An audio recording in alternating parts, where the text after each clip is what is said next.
Merci à toutes les associations, les organisations qui ont produit ce rapport. Nous, cela fait maintenant des mois qu'au sein de la Commission de la Défense nationale, nous interrogeons le ministre sur les exportations d'armes à Israël. Les réponses sont nous fournissons uniquement des composants pour le dôme de fer, d'armes défensives.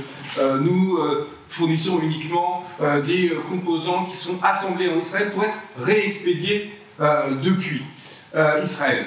Mais le rapport montre l'ampleur du sujet et nous ne pouvons pas nous satisfaire des réponses qui sont faites.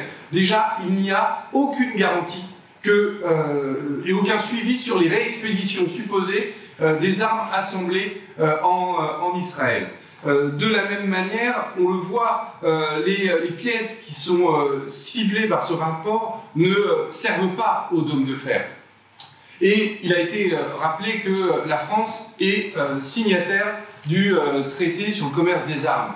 Donc en fait, il ne devrait même pas y avoir de questions sur quel type d'armes, sur quelle quantité. Nous nous plaçons sur le domaine du principe. La France a signé un traité. Elle doit respecter le droit international, elle doit respecter sa parole. Le traité est très clair. Lorsqu'il y a un risque de commission, on parle d'un risque de commission de crimes de guerre, de crimes contre l'humanité, de génocide, les livraisons d'armes doivent cesser immédiatement. Ça n'a pas été le cas ici. Et les entreprises françaises ne vendent pas des armes comme des baguettes de pain, comme le disait la ministre Parly à l'époque. Il y a une commission qui est dirigée par le Premier ministre. En fait, le commerce des armes est interdit, sauf autorisation du gouvernement. Donc, la responsabilité du gouvernement, du Premier ministre, est totale dans la matière. Aucune entreprise française ne peut vendre d'armes à Israël sans autorisation précise, détaillée du Premier ministre et du gouvernement français. C'est donc la responsabilité du gouvernement qui est engagée, et nous sommes dans un cadre de la Ve République qui prive le Parlement, qui prive les parlementaires que nous sommes, de tout pouvoir de contrôle sur les livraisons d'armes. Les livraisons d'armes sont réservées à l'exécutif et sont couvertes par le secret défense, c'est-à-dire que nous n'y avons pas accès. C'est pour cela que nous exigeons aujourd'hui que le Premier ministre vienne s'expliquer à l'Assemblée nationale. Pourquoi a-t-il autorisé les livraisons d'armes à Israël? Pourquoi n'y a-t-il pas mis fin?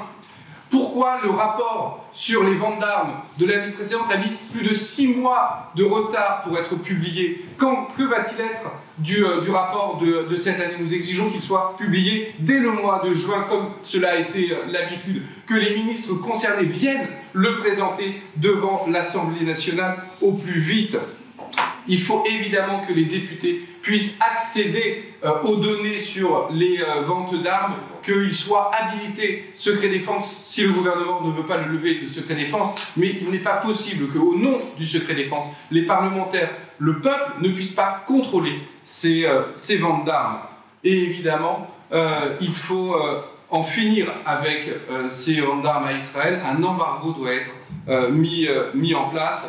Et l'accord de coopération, d'association entre l'Union européenne et Israël doit être suspendu, et les ventes d'armes européennes, je rappelle que l'Allemagne est le 2e fournisseur d'armes à Israël, après les États-Unis, doit cesser ces livraisons. C'est l'ensemble des pays de l'Union européenne qui doivent cesser leurs livraisons.